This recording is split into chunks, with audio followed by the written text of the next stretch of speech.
back, and Maokai actually regenerated a lot more health than I.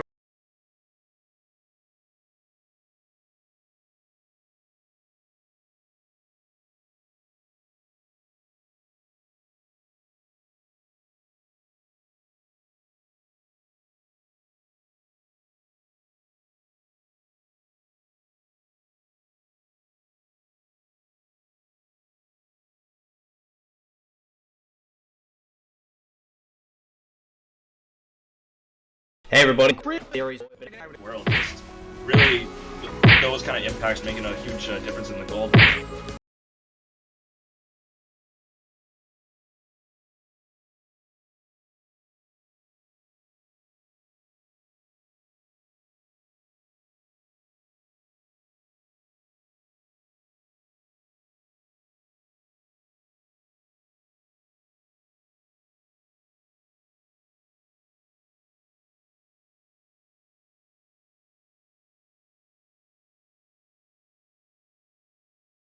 I don't know.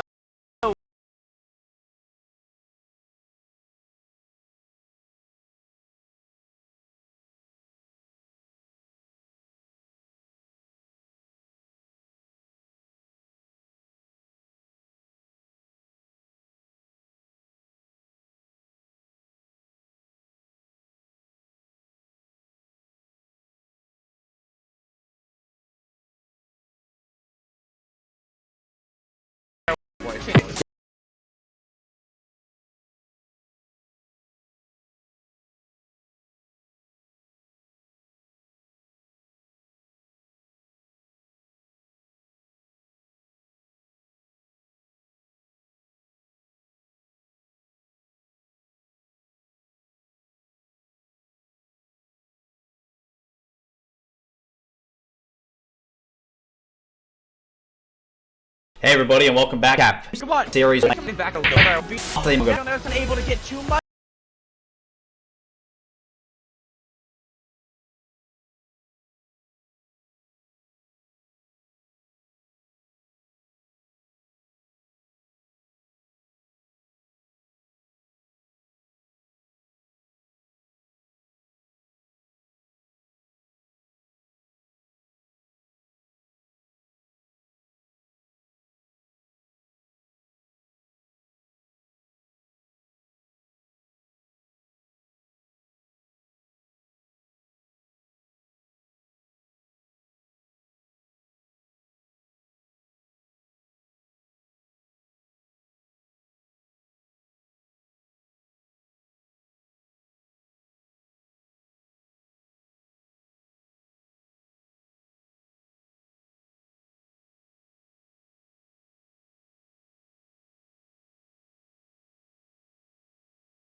And welcome back to Risen Dominate. We're into week 5 as we've got a real banger of a matchup today. I'm Jay Turbo, joined alongside Graham as we've got Team Fried Chicken and Oblivion about to face off.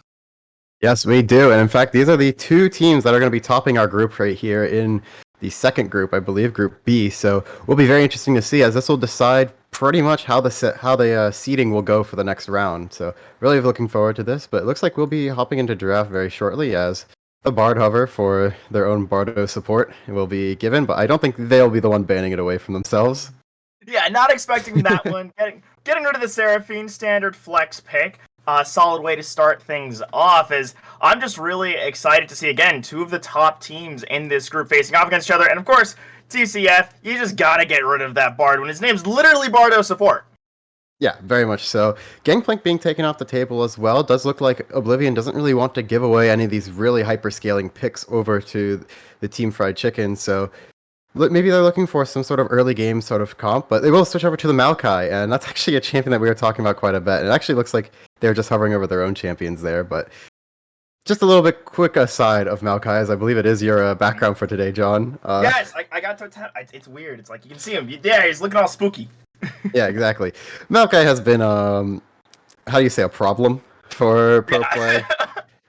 He's triple flex and is probably top tier in all 3 roles. Maybe support is probably the weakest role, but it just looks absolutely oppressive in every role he's played, and will not be surprised to see him on the ban table here today. But Hecarim and Lucian following up. The interesting thing to note is that even though Lucian Nami got nerfed for the Worlds patch, and we were actually talking about this before the broadcast, is that still looks like a lot of European teams are using Lucian Nami as a duo lane and are doing really well with them. So we'll be taking that off the board for Oblivion Esports. Don't want to deal with any of that. And let's see what Oblivion actually has in store now that they have sort of gotten rid of a lot of scaling. But the Nilah first pick. Okay.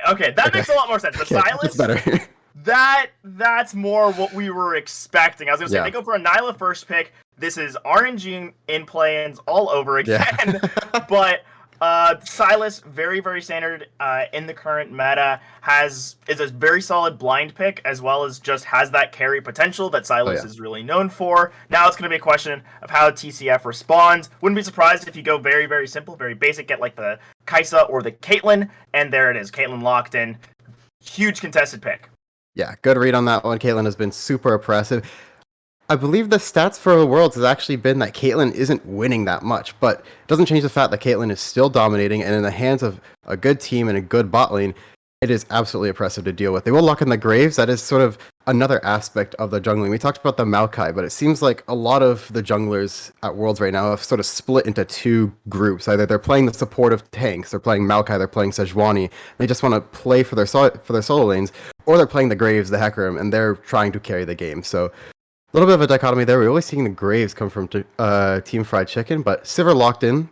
Will be interesting to see if this actually is Sivir Yuumi, as that is the preferred duo for, picking up Sivir. But it looks like they might not go for it immediately. The Kindred Hover is interesting, but that's actually just lock in. That's actually a traditional answer to Graves. I'm not sure how I feel about it. I feel like Graves is just a bit too strong when you compare it to the overall strength of Kindred, but it is a counter pick nonetheless. Yeah, it is a counter pick, does fit into that standard carry v carry role where they can just sort of handshake farm it out, and Kindred, of course, scales a lot harder than the Graves, though I will say, not sure how contested of a pick this Kindred is, so I'm guessing that Oblivion, they just want to leave that support and top lane counter pick possibility, as we do see the Caitlyn Lux locked in, very oppressive poke-focused bot lane for TCF. Yeah, and maybe if you're old enough, you would actually remember Caitlyn Morgana was the preferred duo, but as sort of this mindset of playing with Caitlyn has evolved, people have started realizing that Lux is just simply better. There's more burst damage and more upfront power in that combo when you hit the binding, and still offers the same CC setup for the Caitlyn trap. So we'll be seeing that very oppressive bot lane. Of course, Sivir makes it a bit hard to land because one spell shield and you're out there pretty much for free. You just have to save it for the Lux binding and everything will be okay. There are some mind games though. Of course, you can drop down the E with Lux and then throw the Q and play a mind game of how good is the timing. But looking at the bans though, taking away supports from the side of Oblivion Esports, we'll see the Amumu and the Nautilus ban coming through. Surprisingly, Yuumi wasn't banned though, and I think that's a very key point because I think if they drop Sivir Yuumi, Oblivion is looking to have a very good rushdown composition. Yeah, Oblivion, if they do go for that Yuumi, does fill in a lot of those holes, but I will say Oblivion support, Bardo support, besides the Bard, does love to play those tanks, those engage style supports, so the Nautilus, the Alistair, the Amumu, not as comfortable from what we can tell on those enchanters, so maybe this is sort of a dare out of Team Fried Chicken saying, Yumi's supposed to be best here, pick it, we know you're not very comfortable on it, and see if you can make do. Very much so. It's a very reasonable calculation, but the Shyvana hover is going to be interesting, and with the Graves locked in, you can kind of wonder that if that's a Shyvana top, and the only reason why I say wonder is because technically speaking, Graves is also a pretty solid top laner. Not the best role that he's in this current meta, but the Shyvana lock-in is a bit intriguing, and I would like to see how they're going to play around that flex pick, if at all, or if they're just locking this in and saying, Shyvana top lane, Graves jungle, we're not going to consider anything.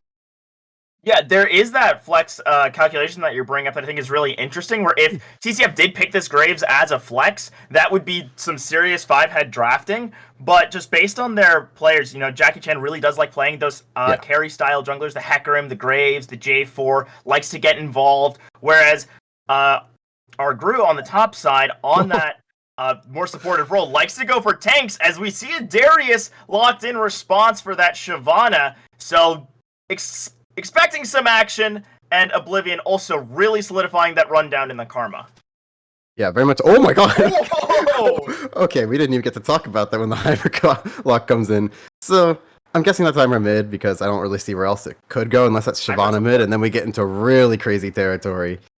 But of course, Heimerdinger is just very good into a lot of mages. Heimerdinger support is a distinct option. I'm not gonna ignore that one, but I think the Caitlyn Lux is a bit better of a duo lane. Yeah, definitely. But this Heimerdinger sort of throws what we were talking about with Team Fried Chicken sort of out the window, where initially it looked like they wanted this early aggression, they wanted to hit their one item spikes and start scrapping, and this Heimerdinger is also leaning into that, where now they have better neutral objective control. They can try and play for Drakes and early Heralds and try and steamroll the game that way, whereas Oblivion, a lot more traditional rundown composition, but with a Kindred and a Darius to spice things up. Yeah, very much so. And I mean, when you look at these two drafts, I think it's very clear what Team Fried Chicken's goal is. They have super hard lane dominant picks. They have the Caitlyn Lux for bot lane, they have Heimerdinger mid into the melee Sylas, and they have Shyvana, which probably will lose into the Darius in all honesty, but Graves also wants to get ahead, and so it's going to create a very interesting dichotomy of, can this Graves actually utilize all the priority we're getting from the Heimerdinger, from the Caitlyn Lux, and look to actually play towards this Kindred's bot side and play a bit more aggressively. Heimerdinger isn't really the rotating type of champion, though. He wants to just sit and absorb pressure pretty much. So I'm very curious to see how they're going to play this Graves out, and I think if done correctly, it's going to be very oppressive. Yeah, I completely agree. I think definitely watching that jungle matchup, seeing how this Graves utilizes that pressure, because of course also being able to have that constant pressure makes it that much more difficult for this Kindred to pick up her early marks and to start scaling the game out in that direction. And beyond that, if this Graves can start finding invade timers off of his priority, it's going to make this game so difficult for the Kindred to play out. And for Oblivion, I am going to say, though, in their favor, they always have the run at you. They can always start fights if they need to. And there's not a ton of great disengage from Team Fried Chicken. So if they get ran at and they just don't have the damage, it's going to be very difficult to play out those fights. Right, actually looking more at Oblivion's composition, because I think it is very interesting in how it's going to play out. Because obviously you have the Darius, which is going to be oppressive on the top side of the map. But honestly, Sivir Karma into Caitlyn Lux is a pretty fine bot lane to play into it. And it's actually a fairly good answer to it. The Sivir can block a lot of the spells that Lux can throw at her, and the key to picking Karma into Caitlyn Lux and why it's such a huge pick for a lot of teams is that Karma can poke out the Caitlyn and Lux before they can even start to become dominant, before they get their level ups and they get a lot of their abilities. The ult Q, the Mantra Q, becomes so oppressive in the early stages, and it makes it difficult for Caitlyn and Lux to walk up because they're so chunked out. So I do think that the Karma pick is really strong here, and of course Sivir does answer it nicely. So I do think that even though Caitlyn Lux is still favored in this, just through sheer range advantage, it will be a little bit difficult for them to actually find just 2v2 kills, because it's going to be hard to actually exercise that pressure as efficiently if it were a different matchup.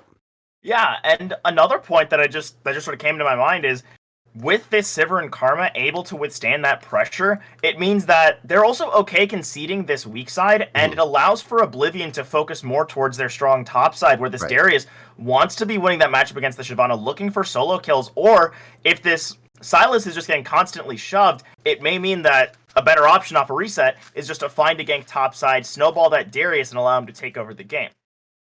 Very much so, and I mean, Darius has a lot of tools to do it. The only thing is that running into a Lux Heimerdinger can be a bit problematic as you go later on to the game, as kind of kiting in between all the projectiles, all the turrets, will become rather difficult for the Darius. But if they're fed enough and the Caitlyn Lux isn't too far ahead and the Heimerdinger is really only getting a CS advantage, it will end up still being problematic for the Fried Chicken. So I think the key for this game here is looking at the early game. Can TFC actually look to express their early game advantages in a manner that is actually impactful and meaningful in order to actually carry them into the later stages of the game? And can Oblivion eSports respond to that in kind and say, we don't really need to do any of this, and we're going to play towards our own game plan, and we're going to win later on? Because I think even though Caitlyn will still sort of outscale just because of range, there's a lot more agency that Oblivion has as they go further into the game.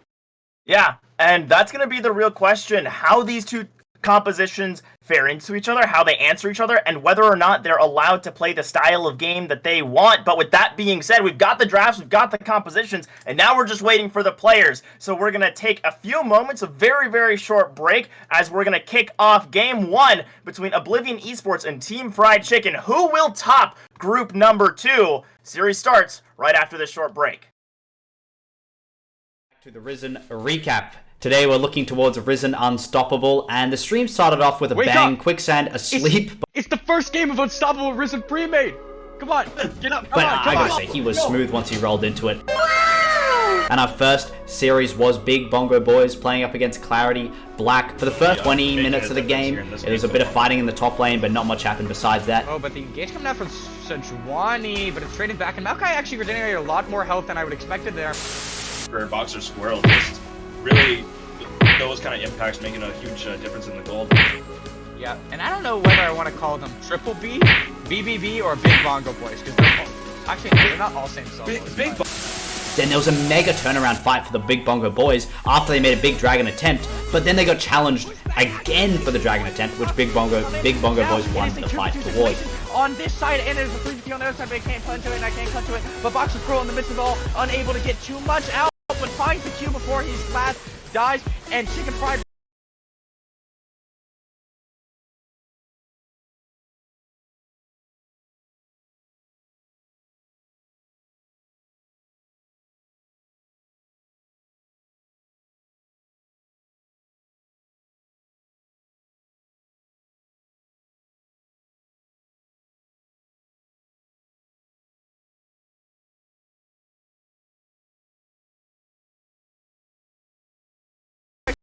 Can she find you? No.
And welcome back to Premade Dominate. as we've got the duel for the top of the standings. Oblivion in the blue and Team Fried Chicken in the red. As we see the squad grouping up. Yeah, it looks like there's gonna be a topside invade here. Now, keep in mind that Team Fried Chicken did go for a 5-point, so if the Shyvana's not careful, no flash. Oh, this is scary, but that W, plenty of bonus move speed will be enough. Nothing too concerning. Couple wards dropped, and that's all it seems that Oblivion's gonna get so far. Still sticking together though, and the recalls are coming out. Yep, and should be noted that because of the 5-man invade on top side, Jincell is able to actually place a ward down onto Oblivion's red buff to get more insight onto where this Kindred is going to be starting. Of course, with the Shyvana also sort of hovering here, it looks like they're actually staying for this. I'm not quite sure how this will go, but we'll be holding out for some early game action here, as buff will be spawning in 10 seconds. Yeah, buff spawning in 10 seconds. They have to be going for this, and it seems there may be some awareness with no vision in the mid lane as red does spawn, and we're gonna see a potential 2v3. Argo and Jackie Chan running into the entirety of the top side for Oblivion, and it's just going to be this red buff stolen away. And yeah, Jackie Chan forced to concede this opening buff.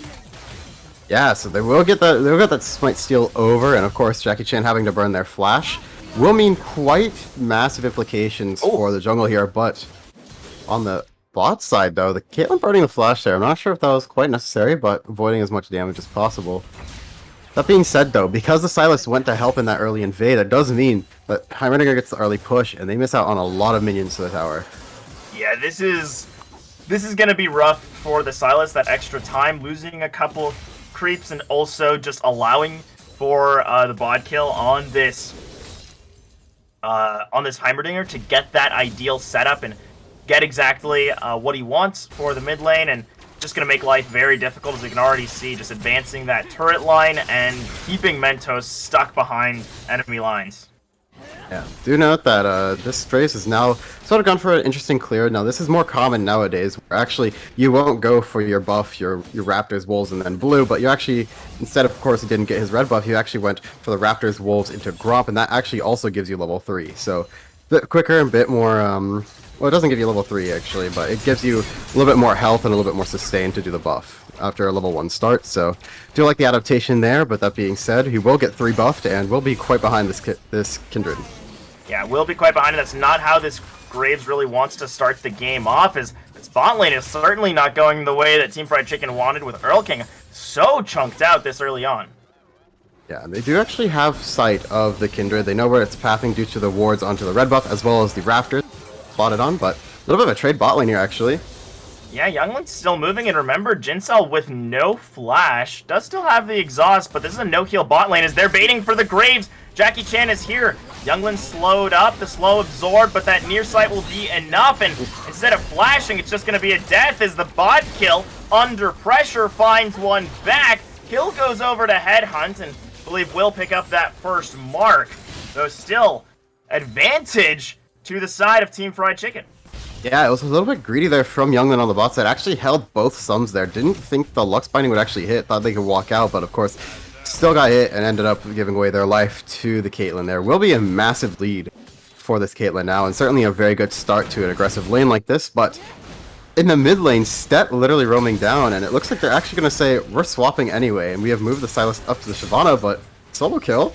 The Sylas is loving the Shyvana matchup as Argru barely escapes, doesn't have to pop the Ghost, but still a lot more comfortable in that setup. Not sure if this is going to be a permanent lane slot, but at the very least, a moment of respite for Mentos. Yeah, very much so, and I mean, looking at the CS overall, it's actually quite even across the board, so, but oh no. Oh no, the flash forward, the slow is down, there's still no flash on the Graves, and another kill to the Kindred, as this has been some fantastic playing around the carry, and it means that all the gold is where Oblivion wants it to be. Absolutely, and at the start of the draft, we kind of discussed how this Graves needs to be proactive. It needs to be able to use all the priority from mid and bot lane in order to get things done, but it's now so far behind on this Kindred, and in a counter matchup, it's going to be so difficult to get back, as just checking over on the Kindred stacks, there's only one so far, but that's going to only increase and get worse as the game goes on. Yeah, it's going to continue as that was not a permanent lane swap, just temporary, giving Mentos a little space to farm, and the bot kill does pick up that first plate just 5.5 minutes in. So that's going to be another point that Team Fried Chicken is going to look towards, is finding those early plates in their bot side, that Heimerdinger wanting to find some, this Caitlyn Lux really wanting to leverage their now advantages, that Noon Quiver in comparison to a Longsword and a Cull, dominating bot side. Absolutely so, as looks like we might have a little bit of a meeting in the bot river there with the Kindred and the Graves, but for the meantime, top lane trades are going about as expected.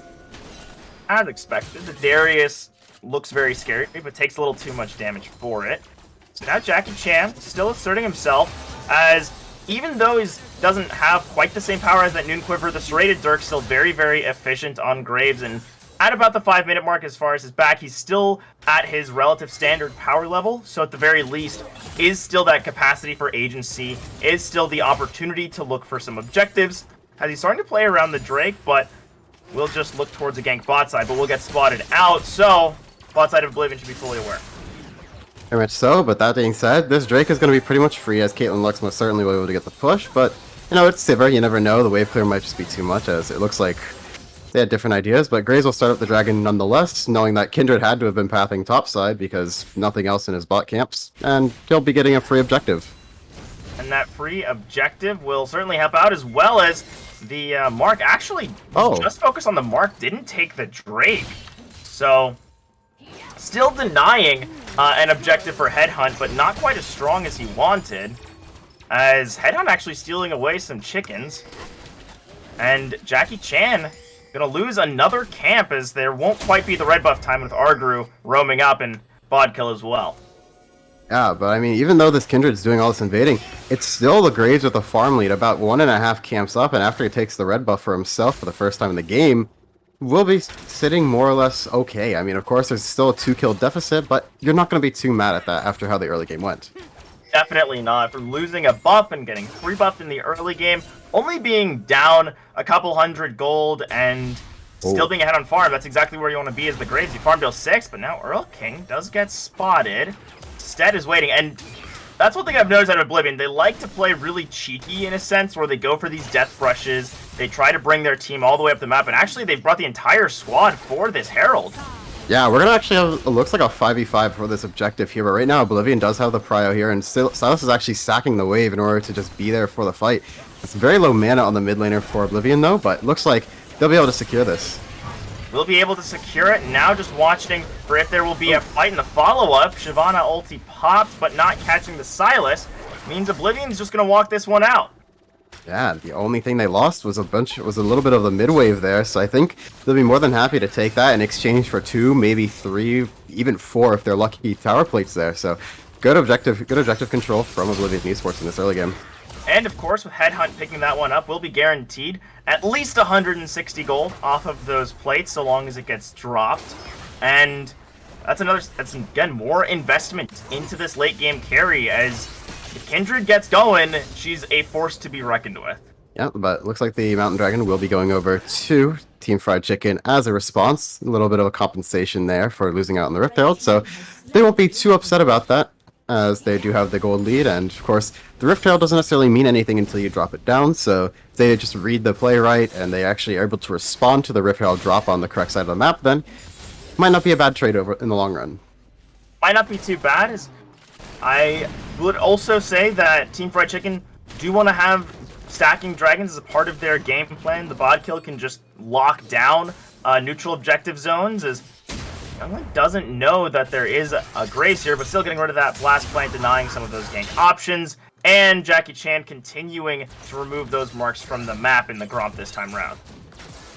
Very much so, and looks like we'll be heading towards the top side with our junglers there, trying to sort of stay away from this bot lane. It's kind of remained a little bit neutral. Of course, Caitlyn is in the lead, but that's to be expected when you have such a strong lane duo. So we'll be looking at how they actually want to play towards this Rift Herald, and it looks like they want to place this in the top side. So we'll be looking to see the playmaking potential from Oblivion eSports and how they get this working, because of course they're going to have to deal with the Graves on the top side as well as the Shyvana and potentially a Heimerdinger move, as you will always be having push. So it will be interesting, but Graves is backing, so that makes this play a little bit more precarious for TFC. Let's see how Make it it a plays little out. bit rougher. Still have about an 800 gold lead, primarily in that Caitlyn in the bot side in this mid lane, with the Heimerdinger up quite a significant margin. So I will say though, there have been some break points that both of these teams have taken advantage of. Oblivion making sure that Mentos has enough for that lost chapter, lets him stay in lane a lot longer, and Jackie Chan earlier on finding that Serrated Dark, and now the Umbral, as Arger's got to be careful. There's a Kindred waiting in the wings, but bot side, Younglin takes a final spark to the face, but it doesn't mean too much, as his Herald does get dropped, but there's no wave to go with it. Yeah, looks like Gur was just pushed on her tower a bit too hard by the Darius, playing it very safe, and as a result, won't get a kill, but they will still collect 2 plates on that Rift Herald Krat. Actually, it looked like it was 3. No, there's 1 taken out. So only 2 there, but still, that's about expected value for a Rift Herald, but we'll take that nonetheless. Yeah, and it's more gold onto the Darius, more gold onto the Kindred, as they can accelerate those 2 carries. That's what their draft tends to want to play through, where the Sivir, she'll just always be useful, of course, with the movement speed, the wave clear, and there's a level of inevitability that exists with how efficient she is at clearing these waves. Just was. Do you see that too, where his model? Okay, never mind. His model was like skating for me. Yeah, it does. League of Legends tend to do that. Of course, might be just some spectator client stuff, but you never know. Gotta love spectator client. Absolutely, but looking towards the future of this team for the next 2 minutes or so, and I only say 2 minutes because that's when the next objectives are spawning. We have 2 minutes for the Cloud Dragon, 2 minutes 15 seconds for the Rift Herald, and it'll be interesting to see what kind of trades that these teams opt for. Which ones are they going to be prioritized, the Rift Herald or the Dragon? They'll be coming at the same time, so naturally speaking, one team will get one, the other will get the other. I personally want to see a fight for the Dragon, though, because I think at this point, the second Dragon is too detrimental for Oblivion to give up. It'll be too much Dragon stacking this early on into the game for the side of TFC. And the second Rift Herald doesn't really offer much. You could probably drop it top lane for first tower, but that's not really a guaranteed plan. And so I do want to see how these teams move around to try and prepare for these objectives in the next few minutes.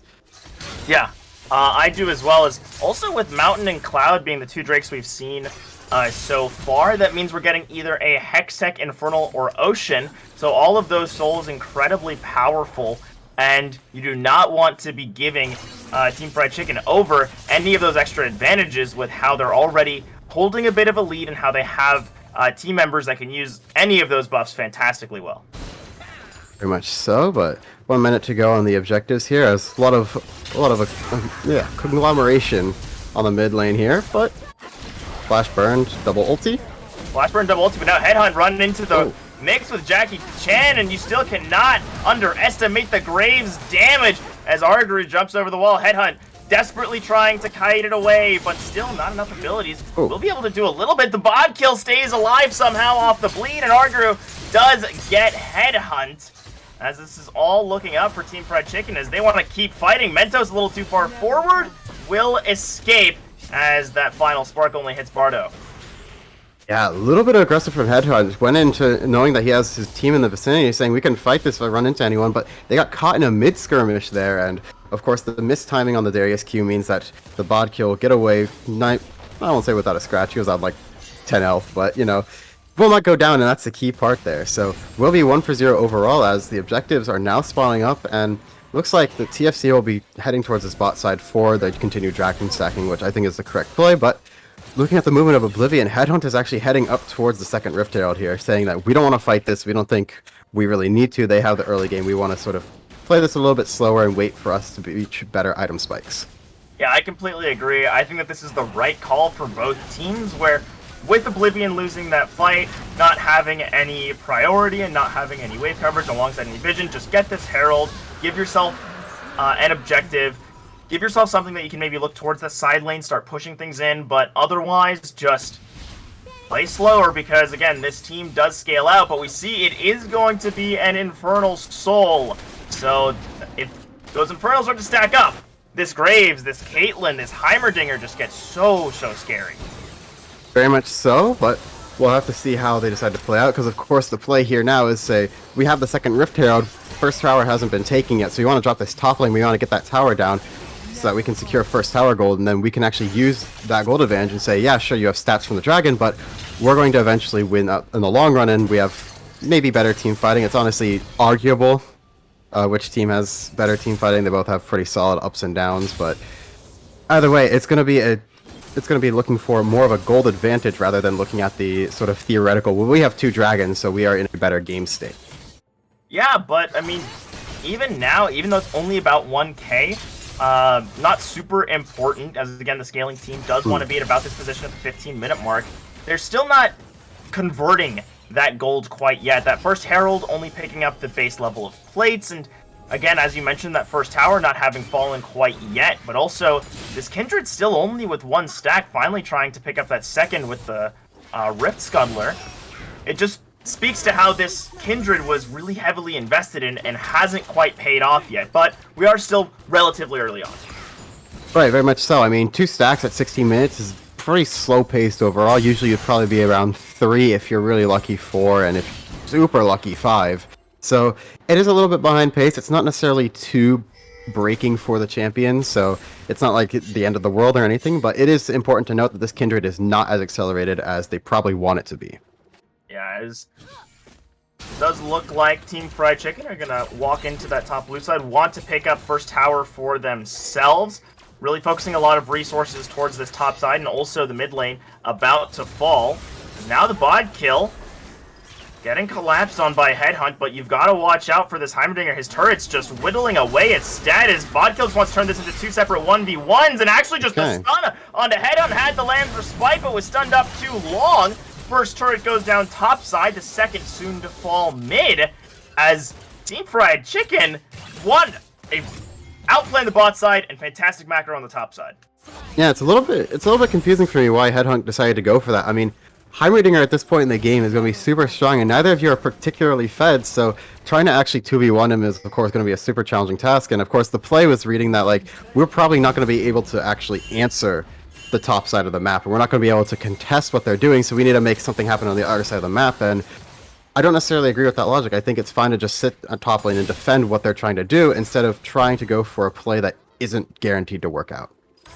Yeah, with defending top side, you at the very least have that, but the theory was also likely to try and prevent this bot side tower from going down, but instead it's the worst of all options where you don't get the Heimerdinger and you still lose both side lane turrets, and this mid turret is 1 auto away from falling.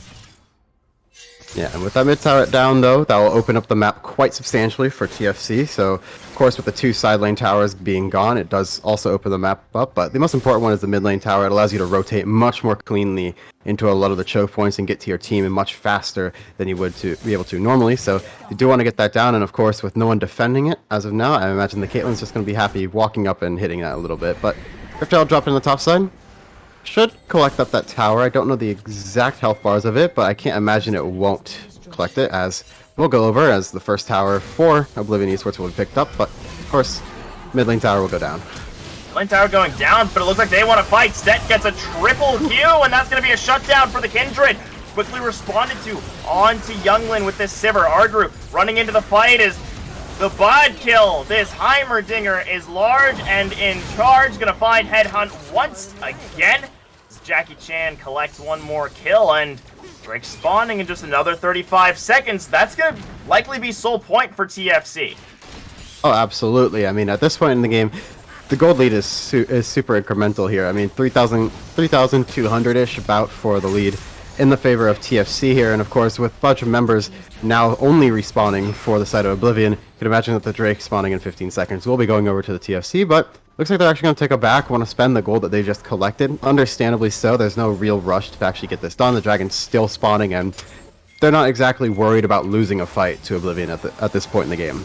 Yeah, even if they did just reset and run down, still feeling very comfortable, as it does look like Oblivion wants to try and rush this Drake, but all 5 members now in full force for Team Fried Chicken. Freshly spent gold, Mythics picked up across the board except for the Lux, as Bardo nearly caught out, trying to slow things down. It's a very tough position to be in, but the Drake will go down, and that's an objective bounty to start things off as we get another fight. Immediately, Stet just blown up.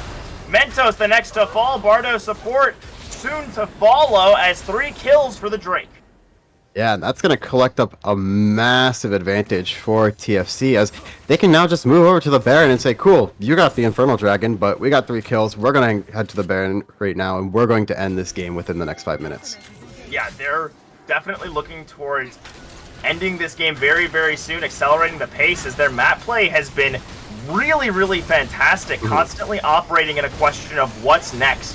What's our next objective? What's the next tower we can take? What's the next point that we can leverage our lead? And it has just continued to snowball. As we said, it was about 3k gold a minute ago. It's ballooned up to 6.5, and that's without these outer or inner turrets soon to fall. Yeah, very much so. It'll be interesting to see how they want to work these lane assignments here. Of course, the Shyvana and the Heimerdinger would naturally make the most sense going into the side lanes, as they are very strong at doing so individually, but looks like they're grouping up the Caitlyn instead, want to just assert pressure in one specific point of the map and make sure that they can actually get something instead of trying to spread their forces.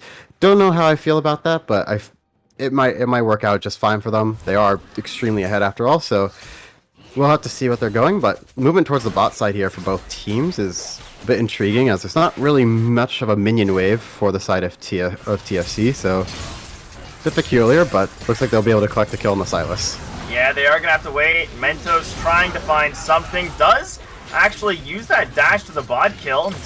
Survives for a moment, as the ace in the hole was nearly enough.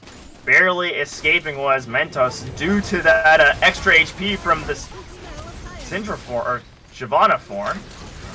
Now the pressure continues to mount with baroned up minions and that wave freshly spawned. Yep, bot inner tower will be falling over for the side of TFC, and look to push this a little bit better. It looks like the mid inner tower taken a little bit ago, so do not have that available, as of course Stet going to be split pushing on the side lane here, trying to get anything whatsoever for his team. Will just ignore the Shyvana and collect up the tower. Shyvana having to run away though, but Graves getting caught here. Graves potentially getting caught, but you've got to watch out. The bot kills here, the Heimer, the damage. It's on its way. It's a slow on the Bardo support. Nearly means a kill. That empowered turret. I would have loved to see the empowered missiles. Might have meant an extra kill. As Youngland doing his best to wave clear, but still the Sivir so far behind and running into baroned up minions. Smento is going to be thankful that this is an Infernal Soul and is able to blast plan away. Very much so. Looks like the entire team for TFC will just take a reset. Don't like their health bars, don't like their mana, and don't like their position, and they'll just say, we'll reset, we'll take this slow. We don't need to be the ones trying to make things desperately. We will just take our time. And I really do like that a lot out of teams, because even though, sure, it might not be the most optimal play there, but it's better than saying, okay, well, we don't really know what to do, so let's just try something, and then failing, and then giving over something. So I do like it. I'm not sure if that's the best play overall, but it is still a good play nonetheless. Exactly. As I will say, though, also props to Oblivion for slowing down the pace of play as well, finding these moments of poke, taking these skirmishes, but not losing anyone. And throughout that Baron, only losing the bot inner turret, not losing that top one, not breaking the base. So overall, success, as it does look like TFC have their sights set on this top side inner with the last vestiges of this Baron. Yeah, Baron will expire just now, but of course with the pressure that they've already mounted on that tower, it's going to fall. Or what? And looks like now they actually have a chance of getting caught out here, 3 backs, but if they get caught by this Karma, by this Kindred, it actually could be very problematic here. Oh, and the Heimerdinger made it out as it's just a 2v4. The Shyvana does dive away, so 1 kill handed over to Headhunt. So a quick pick for Oblivion, but it could have been a lot worse for the side of TFC. Very much so. Okay.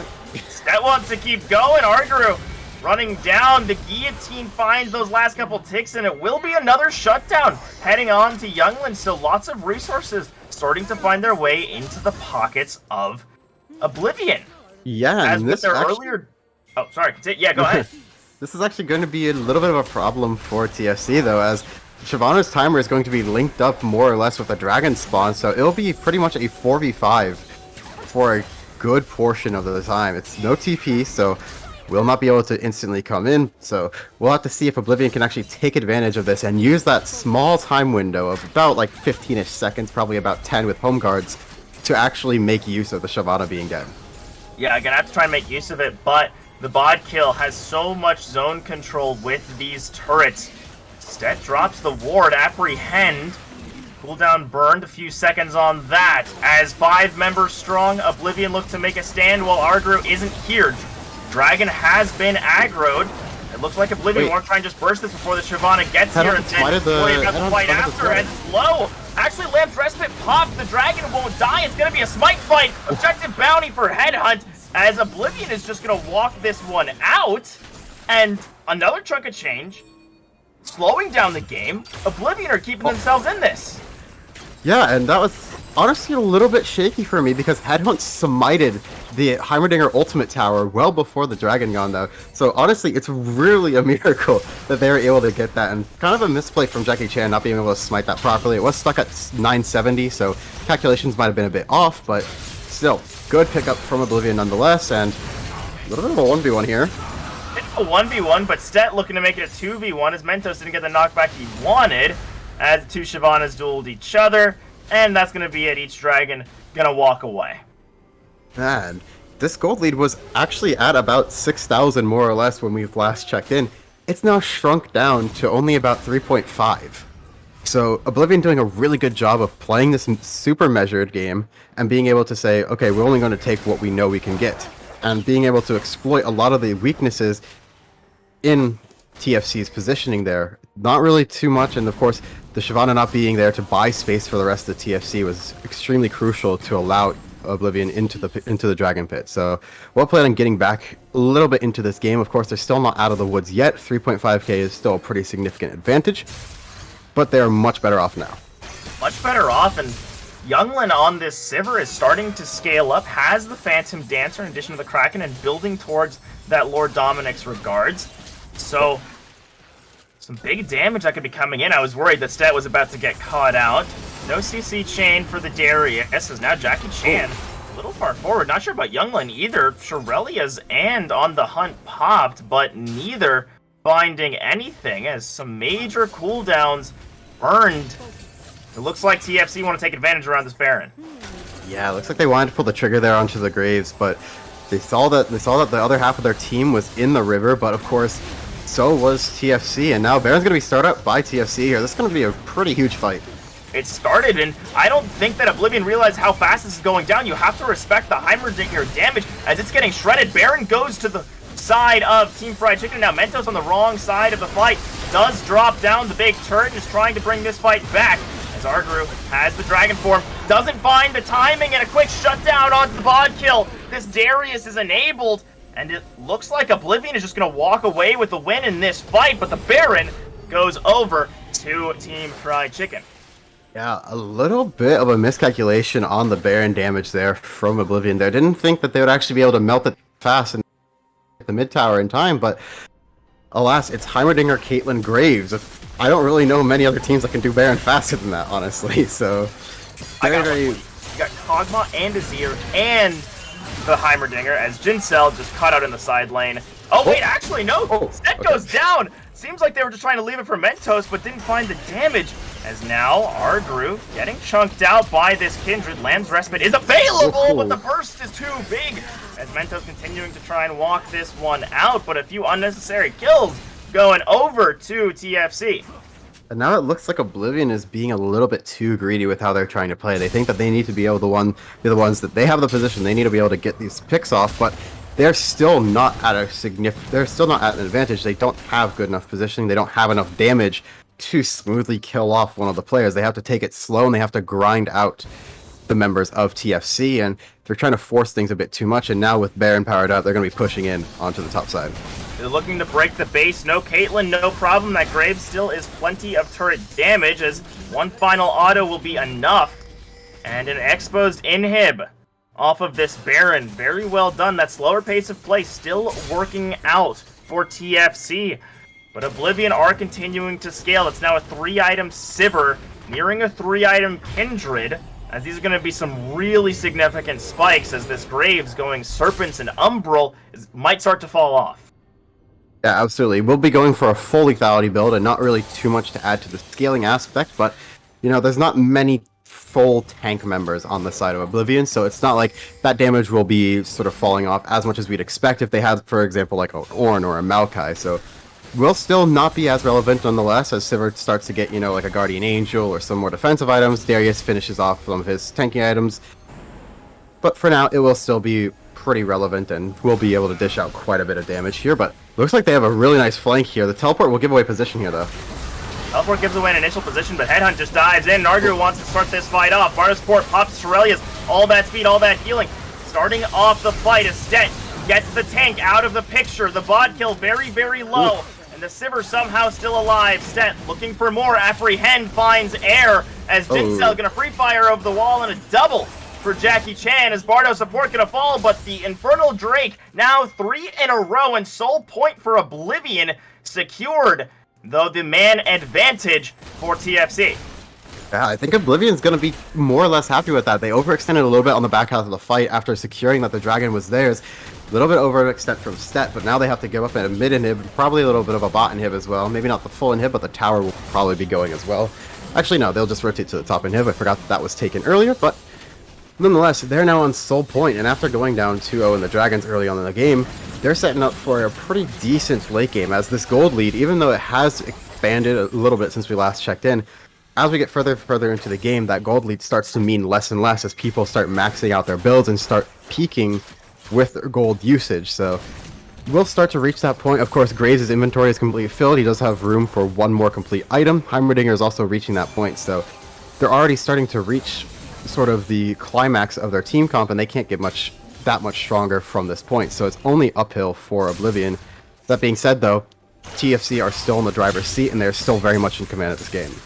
Definitely in command, as they're going to be looking towards that Baron spawning in just a minute 50 now, as they've had complete control over the top side, neutrals outside of the early second Herald. And if they have that Baron, 2 inhibs cracked open, the side of Oblivion might not make it to that Soul Drake.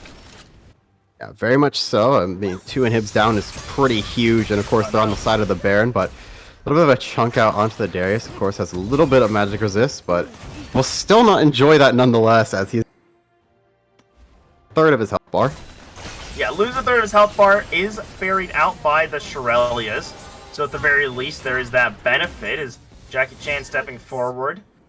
Still relative safety for Oblivion as of right now, and with these minions still not having been baroned up, and the super is not crashing into the base quite yet, his defense will be manageable, but it'll get harder and harder as the supers march their way towards the base of Oblivion. Very much so, but without Baron to actually empower these minions, Sivir will have no problem chopping through it a little bit, so they'll only be able to get damage done incrementally, as Caitlyn can walk up and auto-attack every now and then with the wave, but until Baron empowered, Sivir can easily melt through a lot of these waves. Yeah, and I'd like to see someone helping to escort some of these supers in a side lane, and not just having all 5 members on this bot side, because the Sivir can just keep bouncing between waves and bouncing between lanes. Now, looking to pick up the Infinity Edge and really come out on top, as that's a huge item spike. We'll be here for this wave. Have to see what Oblivion does in response as this tower's getting melted.